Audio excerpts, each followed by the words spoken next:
Well, hello, it's CMO, and today it's House on Fire Day.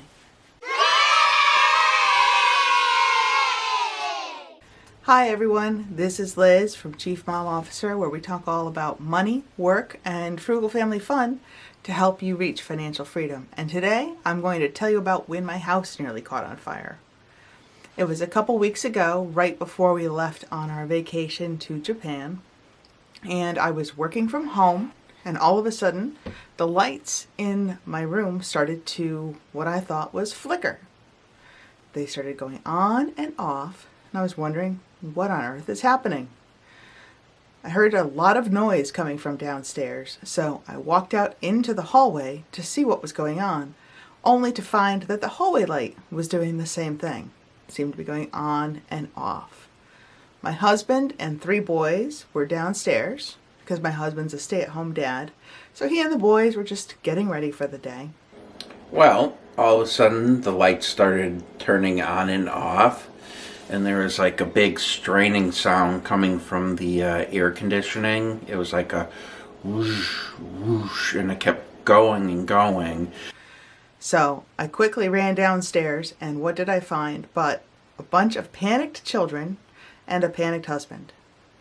The lights downstairs were all doing the same thing, going on and off, bright and low, and there was a strange whooshing sound going on as well.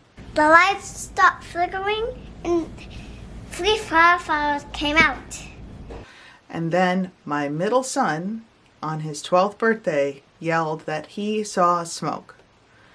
Technically, he said he saw ozone. When I saw the smoke, I thought it was ozone, and I said, everybody, there's ozone, I see ozone.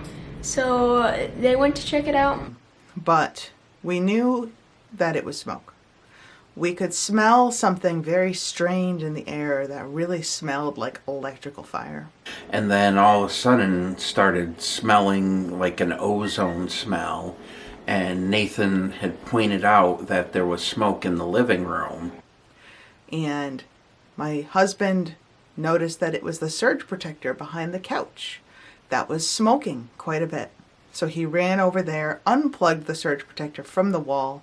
It was melted, believe it or not, partly melted and smoking. The smell of electrical fire was heavy in the air.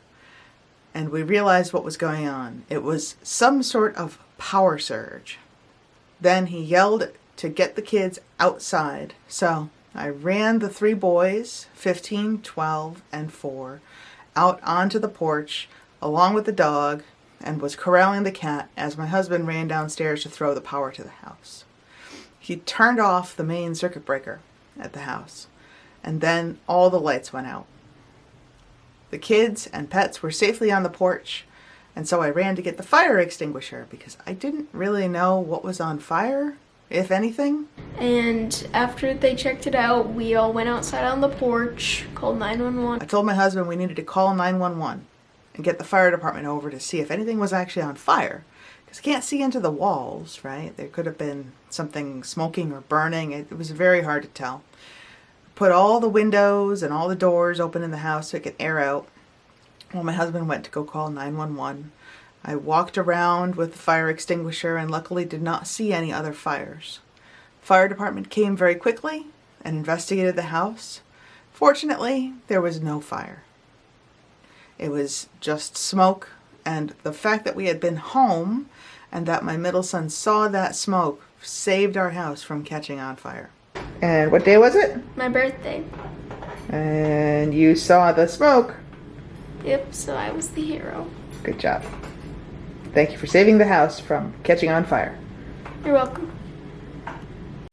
And the fire department went and called the electrical company who came over, and they said there was some sort of broken neutral in the electric line. So apparently this had become broken and the power was just surging uncontrollably into the house. Fire department was going to turn the power on, but then they said, stop, don't turn the power on. We found the problem. And the neutral that leads from the telephone pole to the house had snapped. It was a very scary situation, but luckily we were all okay. There was a bit of damage though. unfortunately.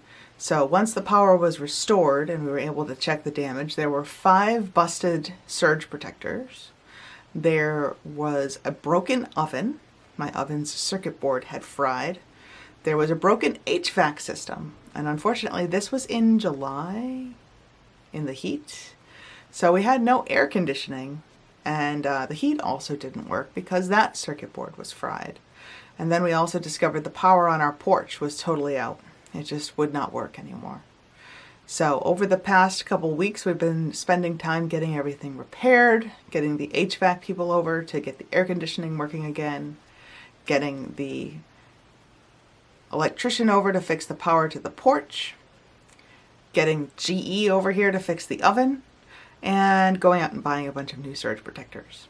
Now we need to file a claim once we get the bill for the electrical work with the power company. Fortunately, we've been told the electric company will likely reimburse us for all these things, which is a very good thing because in total, the damage is going to cost roughly $1,000 between all 4 of those things. This is one of those times that I'm just beyond grateful that we have an emergency fund.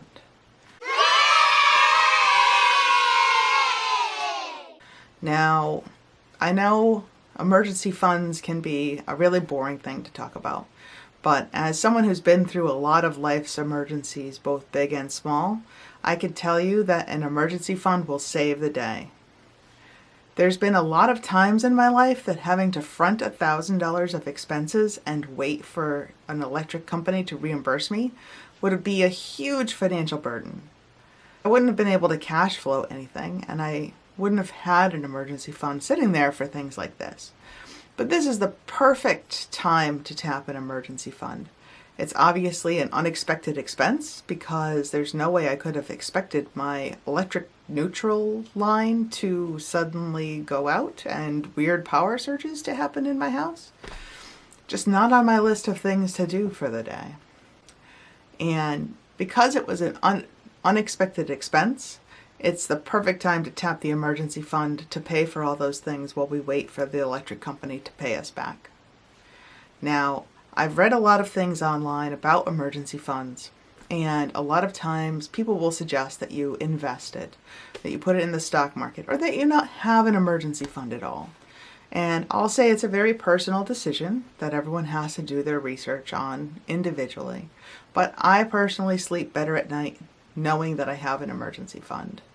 We've been through a lot of emergencies as a family. My husband lost his job in the Great Recession when his factory closed down. And my husband also almost died of septic shock 7 years ago. Both of which were tremendous financial burdens for our family and really, truly showed me the value of an emergency fund in life. And as someone who's in her late 30s, I can also tell you I've experienced probably dozens of smaller emergencies that can be financially devastating if you're living paycheck to paycheck. Things like a busted tire, or a kid getting sick, or all of a sudden something breaks in your house. Your washing machine goes, your dishwasher blows up, your oven stops working. And let's not forget about all sorts of unexpected smaller expenses that might come up. So I've found great value and peace in having an emergency fund that's not tied to the ups and downs of the stock market, that is in a high yield savings account. So I'm not earning the 0.01% the banks want to give me, but at least 2% interest nowadays in a good high yield savings account. So it's not earning me very much, but I think of an emergency fund as insurance, not as an investment. So I'm not looking to invest that money for my future. I'm paying it to myself instead of paying an insurance company a premium, and I'm earning some interest on it along the way. And it's there as insurance when life happens. What I'd love to know is, do you have an emergency fund, or is it something that you're looking to build up? If you have one, have you ever had to use it? Or have you ever had a time where an emergency fund would have been helpful? Let me know in the comments. Thanks so much for watching. All the links to the post about this, as well as other posts I've written about emergency funds, will be in the description box below.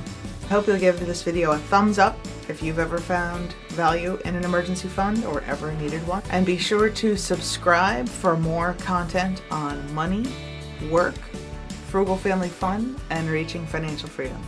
Have an amazing day.